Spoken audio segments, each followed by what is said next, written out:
Doctor, what have you done? Just a type of sound wave that can quickly put defenseless people into a dream. As I expected, it doesn't have any effect on gods. This is the only thing of interest I found among the sage's research.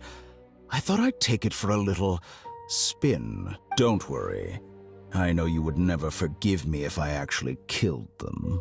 I'm here to negotiate with you. Naturally, I won't do anything dangerous that could potentially damage our relationship. Negotiate with me? I heard you had already left Sumeru. Why are you here again now? I left Sumeru, but I also stayed in Sumeru. Even the God of Wisdom is restricted by the habits of cognition. How disappointing. You mean there are many different versions of you in this world? An astute guess. Even the same individual will have different cognitions at different ages. A long time ago, I made a major decision in hopes of preserving all my perspectives of how I observe the world. Observation is the first step of any experiment, but observing the current world doesn't satisfy me. It lacks an important dimension, that of time. So I saved segments of all my ages and made them into independent individuals. That's all there is to it. Indulge me. How does the God of Wisdom find my method of seeking knowledge? It's an insult to the very concept of life. Life inherently has many rules and restrictions, each with its own significance and reason to exist. They can't be broken on a whim. Good. Amazing, even. Indeed, it's difficult for humans to make peace with themselves, not to mention oneself from a different period. Since you're in the academia, why wait until now to show up? You could very well have stopped us and helped that fake god. Simple. Let me ask you this. Would any staff member ever help the subject in the middle of an experiment? It was my experiment. So why should I interfere with the results? The academia saw the plan to create a god as their ultimate goal, yet you only saw it as an ordinary experiment. You really are crazy. If the experiment succeeded, you would have had a new god on your hands. How would you have faced your own god then? Would you still take the same stance? Would you still hold the same view of yourself? I'm first and foremost a scholar. These results should be left to the judgment of the hypothetical me confronted with that outcome. But you're right. And that's exactly why I'm disappointed with the conclusion of this experiment. As an individual, you don't have any sense of belonging. You seem to have even fewer convictions than a typical scholar. Oh no, I certainly have my own convictions. They just don't fit your standards, that's all. All right, that's enough conversation for today. The experiment is over, and it's time to tidy up the equipment and reclaim any useful materials. For example, the Gnosis. Lesser Lord Kusanali, you're an intelligent Archon. I'm sure you understand the disparity in our combat abilities at this time. Besides, you have no way to use that Electro-Gnosis in battle. Didn't you say you were here to negotiate with me? Somehow, it's starting to seem like you intend to take it by force now. I'm merely stating a fact. After all, I'm also a scholar. Naturally, I hope to show proper respect and dignity to the God of Wisdom. Your hypocrisy is built on absolute confidence. I understand your scheme, but what if I were to destroy the Gnosis now and awaken the heavenly principles? Awaken the heavenly principles? Do you think that's really possible? The heavenly principles have been silent for many years, but the Gnosis are symbols of their control over Tevat and all the laws. Will the destruction of a Gnosis attract the attention of the heavenly principles?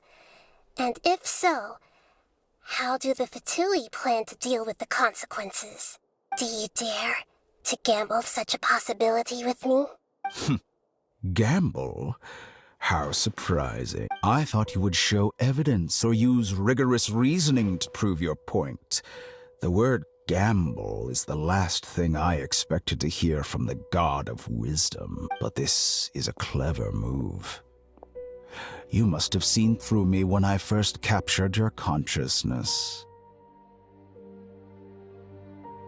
As a scholar, I respect all possibilities.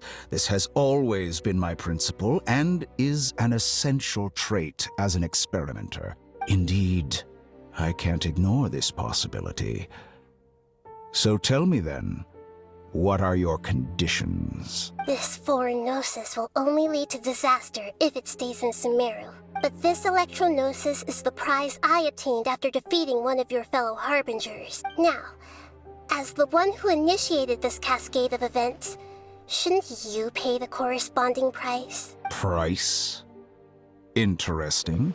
What price would you have me pay? How about erasing all your other segments? So this is how you wish to restrict me, the most threatening opponent of the Nation of Wisdom. What you request of me is like plucking out the eyes I have placed in the dimension of time. Segments are extraordinarily difficult to make. They require extremely rare resources and enormous amounts of time and effort, requiring me to destroy them all here and now. Bravo. A suitably wise decision on your part. Yes, how very interesting. Can I assume that you have long been wary of me? Among all the versions of me, this segment you see now is the most selfish. If it weren't me, your idea wouldn't have worked. What did you see when you were imprisoned? You were observing me, and that's how you know I've long grown tired of their doubts and endless argument. Like you said, it's difficult to make peace with yourself. Being as smart as you are, have you managed to do that? I see. If you think all those versions of me are worth a gnosis, then deal. You sure didn't hesitate much. Is the relationship between all the versions of you really that bad? I don't think there's any need to dwell on that. The surplus versions of me can be exchanged for a gnosis. Do you think anyone can offer themselves at a higher price? Besides, with my abilities, it's only a matter of time until I find better perspectives. Perhaps it's best to say, you're just temporarily ahead. But what I'd like to know is, how can you be sure that I've really erased them? I can see your remaining honesty.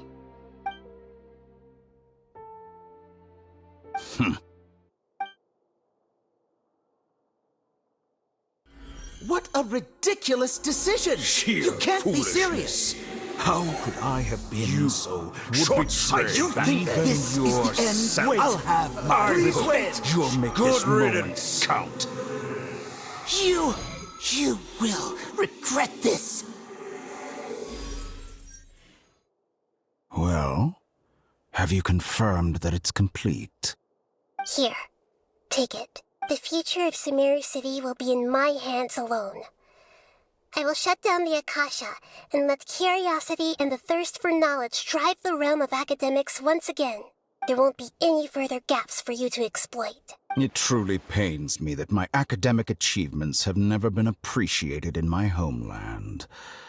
Of course, I have no interest in being rejected by this city for a third time. Another chess piece. And where is your dendrognosis? Don't be greedy, Harbinger of Snezhnaya. No, this is a different transaction.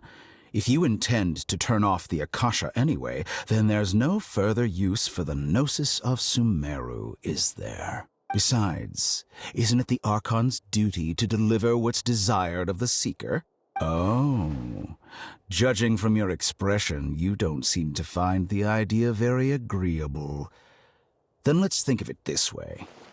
Since you're the God of Wisdom, how about I exchange some knowledge with you? People exchanging knowledge with the God of Wisdom is the stuff of legends. Yet here you wish to exchange knowledge for the God of Wisdom's property. Arrogant as that is, it has piqued my interest. Let me ask you, have you in all your mighty knowledge ever heard the rumor that the skies of Tevat are fake? Huh? That's the secret hidden by Irminsul concerning the truth of this world. Once I finish telling you about this, it will be time for me to say goodbye. With negotiations, we've all gotten what we wanted. I'm very glad I got to meet you like this. Your arrogance may know no bounds, and convictions may mean nothing to you. But I'll still listen to what you have to say.